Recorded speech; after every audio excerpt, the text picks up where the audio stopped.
Welcome to the Learning Pines YouTube. We hope this video helps. You start by preparing your phone, update Play Store apps, and install Gboard so you have the latest fixes and features. Once done, make sure Wi-Fi or mobile data is active and you're signed into your Google account. This avoids interruptions when downloading language packs. Now open Realme settings, go to Additional Settings, then Languages and Input. That's the control panel where system keyboards live. Move quickly here to change the active keyboard and continue to the next step. You'll now make Gboard the active keyboard. Tap Current Keyboard or Default Keyboard in Languages and Input. This lists installed keyboards. Select Gboard from the choices. You may see permission prompts for typing, storage, or microphone, so accept those to enable full features.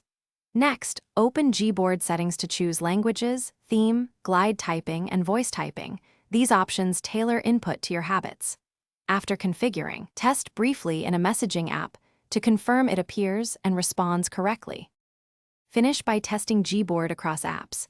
Type in messages, a browser search, and a note app to verify layout, suggestions, and voice input. If you notice lag, missing suggestions, or crashes, go to Settings right arrow Apps right arrow Gboard and clear cache or force stop, then reopen an app. This often resolves glitches. Make sure system language packs are installed if predictions look wrong. If problems persist, reinstall Gboard from Play Store, and remember, clearing cache is the single. Thanks for watching. Consider subscribing if we helped you.